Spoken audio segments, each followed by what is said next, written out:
So welcome to our Meet the Team, things parents wish they knew before having a baby. So as doulas, this is basically why we have a job. A lot of people look to us to share our wisdom and knowledge on the things that they wish they knew. And because they have us, we can share that information.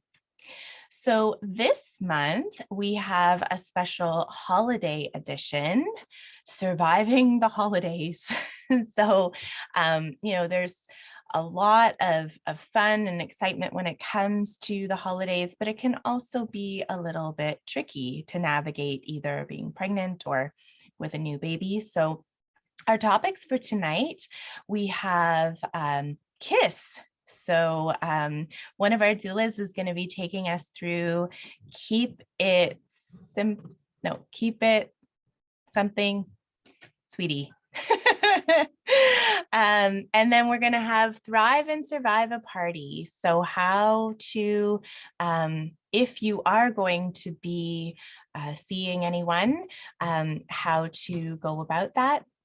We have nap time, survival tips for nap time. I think we should also have survival tips for nap time for doulas as well. We'll have a Q&A. So as we go, if you have any questions, please put it in the chat and we will chat about those questions and give some answers after. And then we have a breakout room section. So before we get into our first speaker, it would be great for us to know who you are and what brought you to the workshop. So if you would just mind in the chat putting your name, if you've had your baby, or if this is you're getting ready to meet your baby maybe in the new year. And the other thing that I would need to know is if you would like to meet our team after our discussion topics in the breakout rooms privately, just to get to know them, please let me know so that I can set up the breakout rooms. These breakout rooms are not recorded. It's just an opportunity to get to know our team a little bit better. So if you could put that in the chat, that would be fabulous. So first, I'd like to introduce our postpartum doula, Sharon.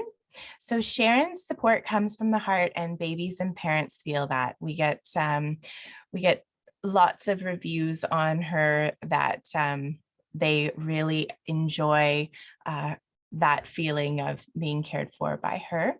Her favorite food is cookies, and she would eat them all the time if she could. So take it away, Sharon, and share with us what KISS stands for. All right, well, welcome everybody. And I thought tonight would be a good night to introduce the KISS system.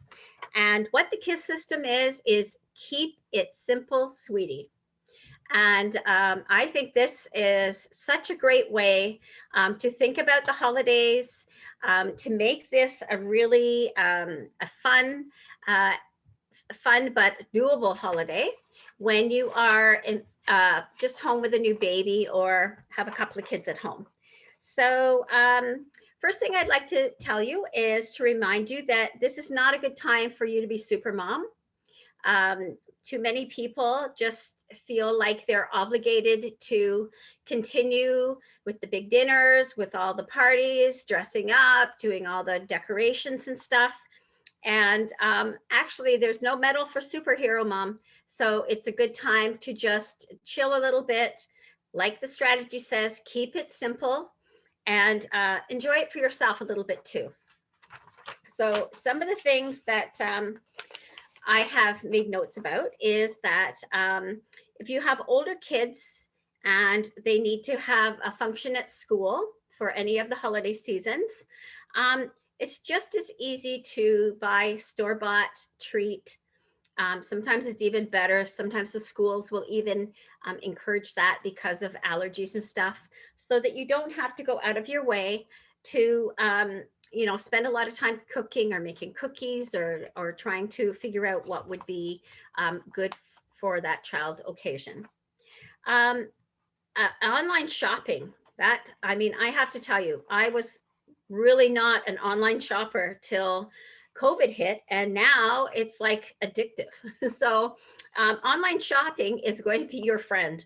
So make lists of things that you think as things come up, but almost everything nowadays is available online shopping.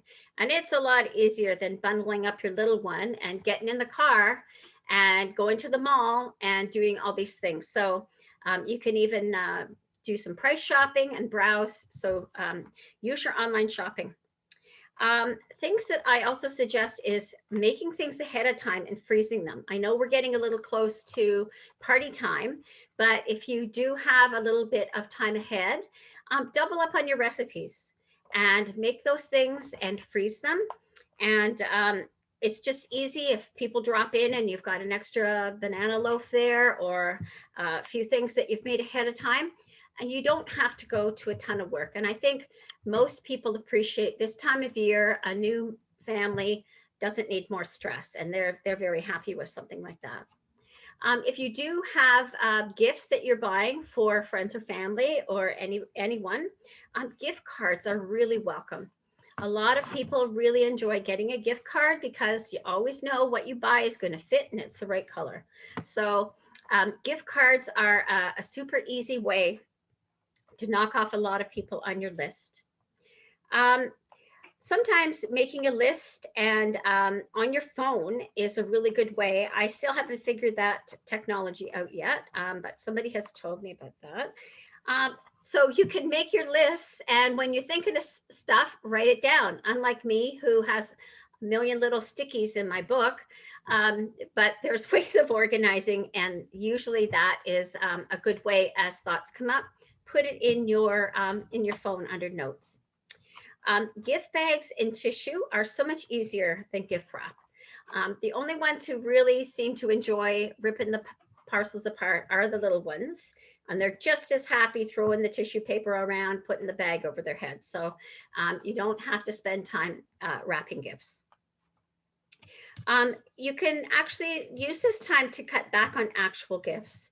And you might be surprised how many friends and family are going to be relieved if you say to them, how about this year if we just skip the gifts and just do a secret Santa, or, let's just have our gathering be the gift to each other. And a lot of times, especially with the adults or even the kids get sometimes way too much stuff this time of year. And a lot of times you'll be really surprised how many families are relieved that you've brought this up, and they're more than happy to comply. Don't overstay outings. So if you're invited to, your girlfriend's house or your aunts or whoever, don't overstay the outing, even though it might be called for 4 o'clock and she's going to put out snacks at 6, and it's like 6:30 or 7 and the snacks haven't hit the table. Work around your own schedule. If the feeding for the baby is going to be interfered with this, people understand when you bow out and say, it's been fun. I've been here for an hour and a half. I'm getting really tired. I need to spend time with the baby. I think it's time that we left. You don't have to stay. And people are not going to make you feel uncomfortable if you don't want to stay for the whole time. It's really easy to cave in and to backtrack on things that you've worked on, like sleep patterns, like, getting your baby, your family, everybody on track for, what is now norm for you.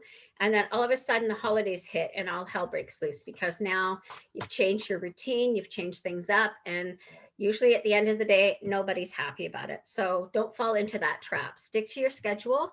And I think you'll really be, you'll be happy that you've done that. For the birth parent, especially, get as much rest as possible. If the baby is resting, you should rest. And always remember to stay hydrated. Feel free to indulge yourself into some treats. Goodies or the odd adult drink. It's not a problem. You're allowed to enjoy the holidays as well. So we just suggest, if you are going to have a glass of wine or a couple of glasses of wine, that you pump and dump. So before you go to the party, or that you have a few parties coming up ahead of time, do a little breast pump and stockpile your milk if you're trying to do breast milk as much as possible. But enjoy yourself. Space out get-togethers into the new year, and that's something to look forward to when the weather's crappy and there's nothing going on. Instead of jamming, 6 parties into 3 days, sometimes it's nice to say to those people, how would you feel about doing something in January, February? And again, a lot of people are going to say, that's a great idea. Like, I am just swamped. So sometimes you have to be the one to bring up these ideas. Book a cleaning service for a few weeks of the holidays, and that could be your gift from you to you. There's nothing worse than having to clean the house. I know a few people who really are not thrilled when they know company's coming over and they have to clean the house. And so if you can book yourself a couple of little house cleanings, it is just so relaxing to know that's one less thing that you have to do. Make sure that you have a date night with your spouse away from the house. So even a coffee date, just go somewhere to have a little time with your partner. This time of year, we get so busy and caught up in so many things that it's really important to remember to stay connected with your partner. This is a good one, okay? Most of the grocery stores offer complete holiday meals, like the better quality grocery stores. So if you're really not up for making a whole turkey and gravy and mashed potatoes and stuffing and all of those things, and you've got a group of 8 or 10 people coming, you can usually get at Longo's or Supercenter or a lot of the better quality grocery stores a complete meal package where the turkey's cooked, everything's ready. All you do is warm it up and put it on the table. And price wise, it usually works out to the same or even less than if you went out and bought all those things. The thing about that is you really need to order ahead of time. So just remember that you can have a really nice meal for whatever occasions. I'm just saying turkey because we are turkey people, but for all the occasions, there's so many nice occasions coming up right now. And I know they're all different meals that you guys like. So honestly, try and see about ordering a meal for yourself. Another thing to consider is to, instead of having the traditional dinner time at night, with the baby schedule and what works for you, why don't you suggest to the friends and family, how about if we do a brunch, lunch, or dinner? And that way you're done a little bit earlier. If that works better for you and your baby. Sometimes family is quite happy with that. If they've been up early with kids, opening gifts, sometimes they're quite happy to accommodate in that way. And finally, and this is something that I find really makes me get in the holiday spirit, is to donate. Donate to your favorite organization. If you do have any time that you can go and donate your time, which at this time in your life with a little one is probably very valuable, but just doing whatever you can, buying a toy for the toy drive, buying diapers for our diaper drive, just giving whatever money you have to a charity that is one of your favorites. It gets you in that mood. And those are just all easy, simple things to keep it simple, sweetie. So enjoy your holidays, everybody. Thank you for hearing me out, and I will talk to you later. Bye. Thank you so much. And you mentioned our diaper drive. Today is the last official day of our diaper collections, but we do sort of collect them all year from clients. And I think we have 3 vehicles full so far. So it's very, very exciting. We're going to have that reveal shortly. So our next speaker tonight, we have Amanda, who's also a postpartum doula on our team, loves to watch Hallmark movies. So I hope you're having a lot of fun watching those this time of year. Enjoys curling up with a good book and a hot cup of coffee. And life isn't about waiting for the storm to pass. It's about learning how to dance in the rain. That's absolutely true. Or in the snow. So Amanda, let us know your tips for surviving the holidays. Hi, everyone. This topic is near and dear to my heart because I actually have, my youngest was born December 27th. So it's all like everything Sharon is saying is like, yes, yes, gift cards absolutely were my ticket to gift giving that year. But what I'm going to focus on is surviving the holidays, especially specifically the parties. They're a fantastic way to connect with family and friends. We know we haven't seen everyone for quite a while, and probably most of us are really looking forward to those opportunities. It can be challenging, especially if you are expecting or if you have a newborn in tow.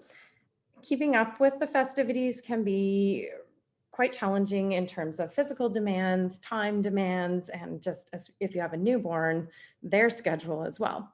So we've just put a few tips together for how to survive these parties. So the first tip is to actually consider not hosting the party. So if you typically do host it, maybe this year you could consider having someone else host the party. You can support them still by offering to bring a dish, something that maybe everyone looks forward to at your party each year. You could bring to someone else's. You could even co-host with them just by helping them organize it, being an extra set of hands at their party, but giving yourself a chance to take a bit of a break and make sure you're getting your feet up and not putting too much pressure on your body. Secondly, if you do have to host the party, Sharon mentioned a few of these things, so it's really good to hear them again. First, be strategic with your timing.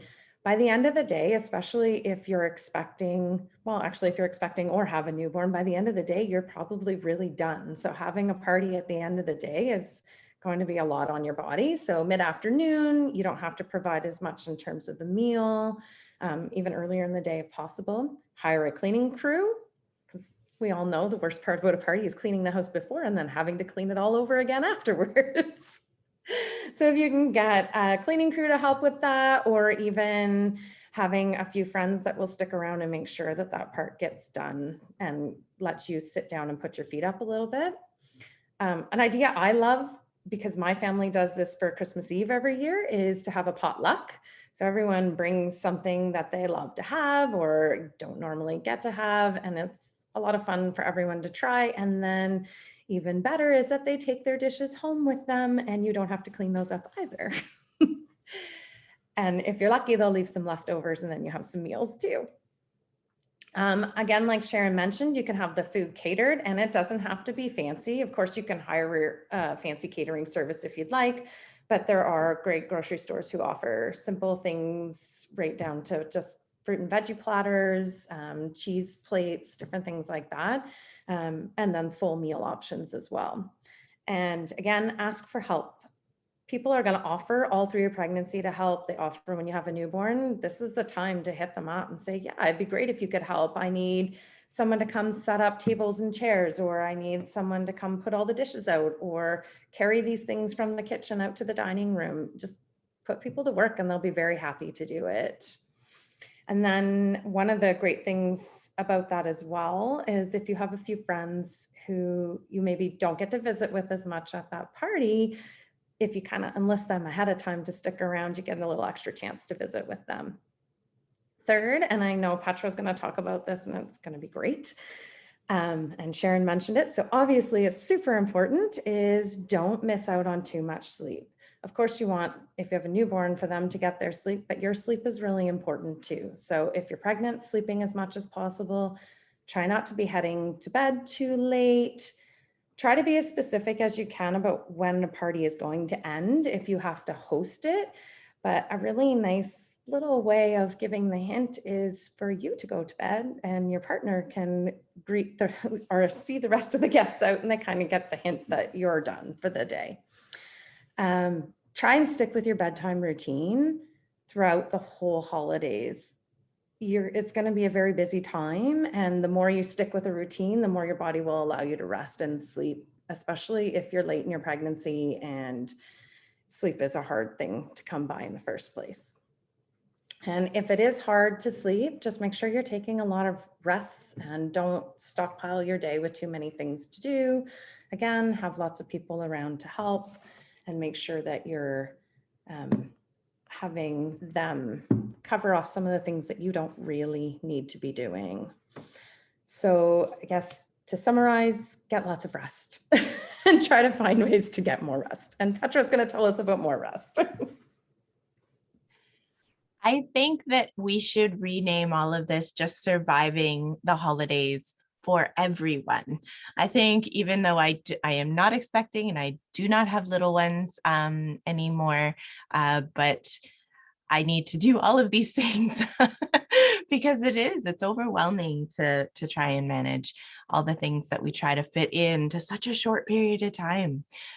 So very, very, very good suggestions. Thank you, Amanda. And Petra, our fabulous sleep consultant on our team. So Petra, we're gonna see something interesting about her. She likes to give the gift of sleep. So she does, she gives the gift of sleep. She's a chocolate lover. And I know this, you would love chocolate smothered in chocolate with some more chocolate on it and no nuts, because then it just wastes room for the chocolate. And you're from the Netherlands, which I love. And in the Netherlands, everyone has access to a postpartum doula. And I think this is just fabulous. And I wish that was here as well. And wherever you go, go with all your heart.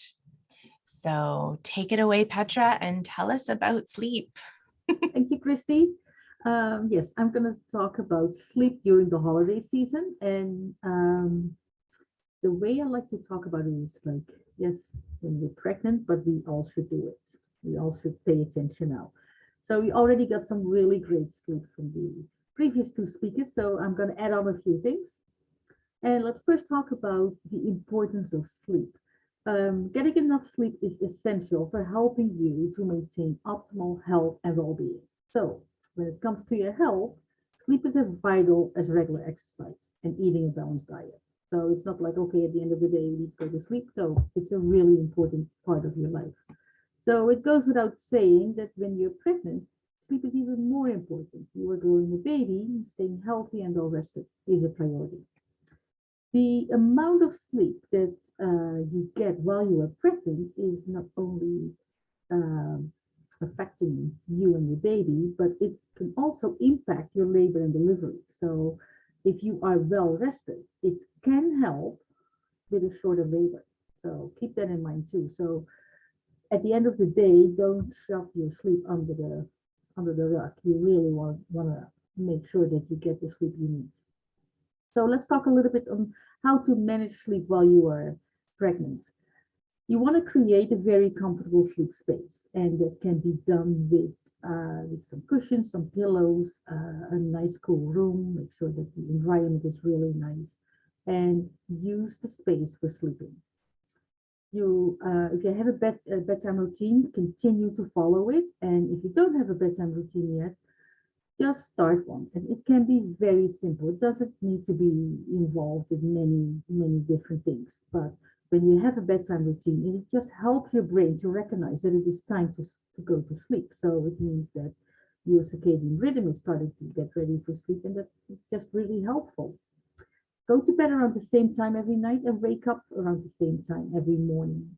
I know that can be a little bit tricky, and it's okay if it is within the same hour. So don't feel like, oh, I always have to get up at 7 o'clock or 6:30 because that's what I'm doing for work. And now it's the holidays and I have some time off, so I still need to get up. No, just within reason. Like don't sleep until 11 or 12 and then expect to get a really good night's sleep when you have slept a big part of the morning, because then you're shifting your sleep, your natural sleep balance. So you want to be aware of that. Turn off all the devices that you have about 90 minutes before you go to sleep, and that's the start of your bedtime routine. And leave your phone outside of the bedroom. And I know we're all guilty of it, but if and when sleep is challenging, that's one of the first things you want to do. Just leave the electronic devices outside of the bedroom. Use a red light in your bathroom. We know that even when you're not pregnant, you might get up to go and use the bathroom, but when you are pregnant, it might happen more often. When you use a red light, the chances of fully becoming awake are much lower. Red light doesn't interfere with sleep like blue light does. And in fact, a red light induces sleep. It's actually a really good tip to change the lights on the sleeping floor, already the light bulbs already to red light, so that when your baby is born and you need to get up and your baby is getting older and probably waking up at night, then if there's a red light, it's not like your baby becomes fully awake like with a blue light. So keep that in mind. Change to red light. And when you wake up at night and you haven't been able to leave your phone outside of the bedroom, don't reach for it. Leave it there. You already have less sleep pressure when you wake up after 4 or 5 o'clock in the morning.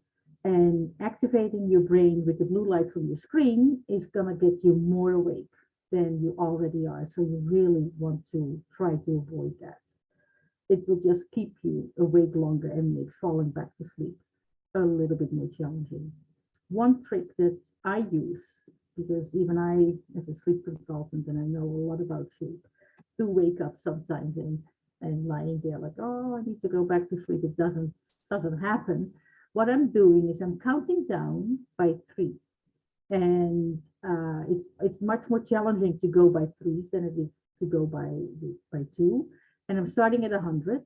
And if 100 is not challenging enough, start at 1,000 and go down by 3s. By the time you're at 0, you don't remember that you were counting. So it really helps you fall back asleep. A very easy thing to remember.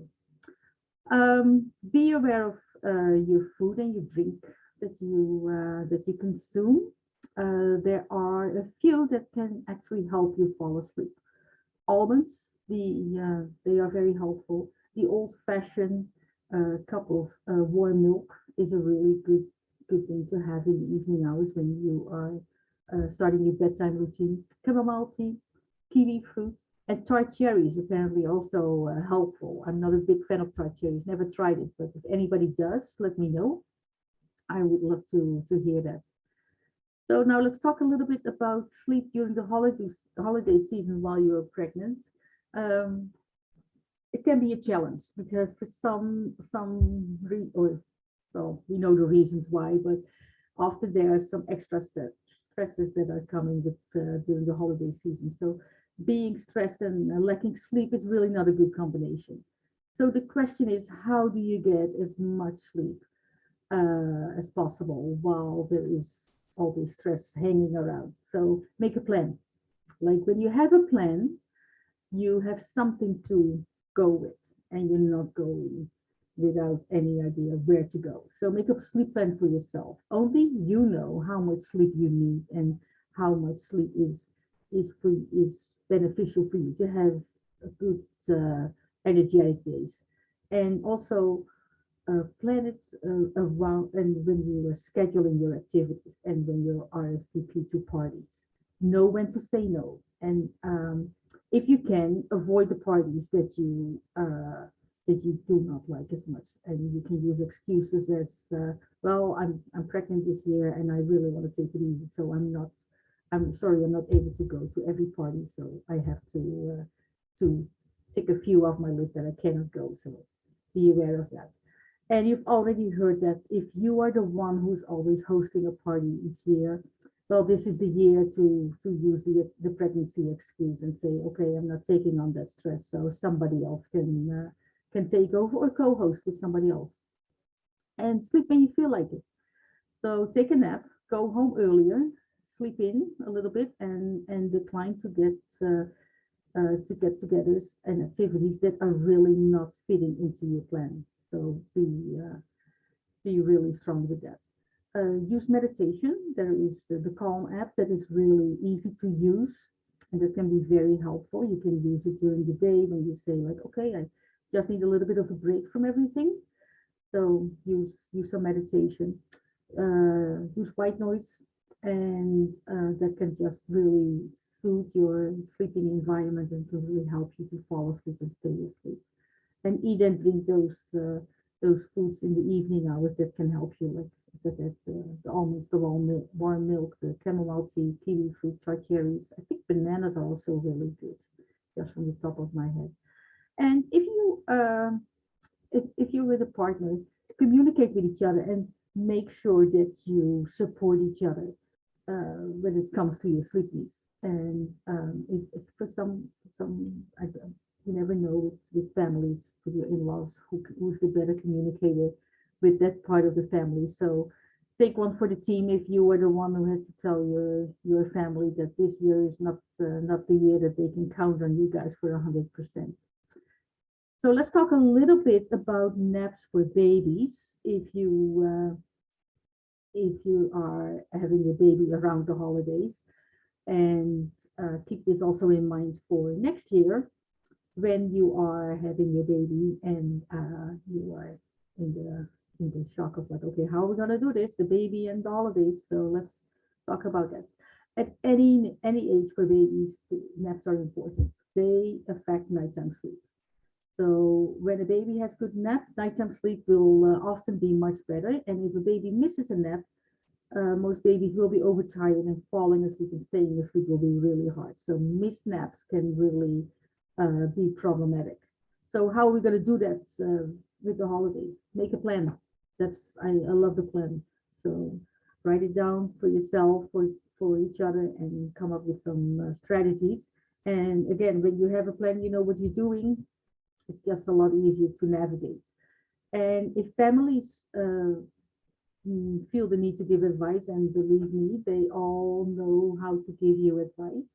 You can take the advice. If it's really good advice that fits with you, take it and move with it. If you feel like, well, this is not really what I want to hear right now, or too stressed about it, and like I don't want to deal with your advice, just be good about it. Say thank you, you're good for now, and I'll keep your advice in mind. I might use it in the future. So these are really things that can just tell other people like, okay, she's fine, they're good, they don't need my advice right now. So if you are having a baby and you are need to go places around the holidays and there are naps involved, plan the car rides during nap time. So most babies love sleeping in the car, maybe not right away, maybe not the first 2 or 3 weeks, but after that, they usually like it. There's motion and there's white noise, which babies really love. So uh, plan the car rides during nap time, and that comes with the plan. So if they ask you to what time are you going to be here, you're like, okay, 10 o'clock nap time, 45-minute drive just before 11. So they know exactly what to expect from you. Bring your child's favorite nap props with you, and that can be the carrier, because most babies love falling asleep while they are carried around. So if you have a soft carrier, bring that with you. Bring the white noise machine, or make sure that the room is really dark. Or the stroller, if possible, because most babies love a stroller, nap in the stroller. Stick with your routine, your nap routine, whatever you're doing, and it works for you. Stick with that, and remember that you know your child's sleep needs the best. So keep that in mind when people are giving you all these tips and tricks that they use for their children really work well. So sometimes there are other people who are like, oh, let me do this for you. I can do this because I did this with my children and it worked really well. And yes, some family members and friends are baby whisperers and they are really good with it. But if you know that, okay, this is not going to work, this is only going to make it worse than the situation we're already in, or my child is not going to sleep with that person, or nap time is going to be a failure, be sure, stand up for yourself, protect your child, and say, okay, no, thank you, I will take care of it, or we take care of this. If your baby is still very young, go to a quiet room to feed and support your child to sleep. There is nothing wrong with supporting a child to sleep, like holding your baby in arms, holding your baby in a carrier, sitting with your baby. Just make sure that you're sitting in a nice quiet space where you are not getting distracted and your baby is not getting distracted by loud voices or music or bright lights. And sometimes children can get overwhelmed from that. They get wired. All of a sudden, they have such a hard time falling asleep because there's too much going on from that. So just in case a nap is missed or a nap fails, baby did not fall asleep or did not sleep long enough, make sure that the next nap is really successful. Shorten the wake window a little bit. Watch for your baby's cues when ready to go back to sleep and support your child right there. As I said, hold your baby in arms in a carrier, go for car rides, stroller walk, co-sleep if that is necessary in a safe way, of course. And if it was the last nap of the day that was missed or didn't work out so well, shorten the wake window before bedtime and make the wake window before bedtime really calm, peaceful, and relaxed. And check in with yourself to be sure that you are calm and relaxed. Because however you are feeling, that energy will go to your baby. So if you are calm and relaxed, your baby will be calm and relaxed also. And I think this is for everyone. When we are busy going out and about during the holidays, and you know that some days are going to be really busy, make sure that the next day, especially when you have a baby, you can be back at home and get back to your regular routine. And so that everybody can take a deep breath and say, okay, we are relaxed again, we got our sleep again, everybody is fine. And then the next day or the day after, you plan another visit or another activity. Try, especially with very young babies.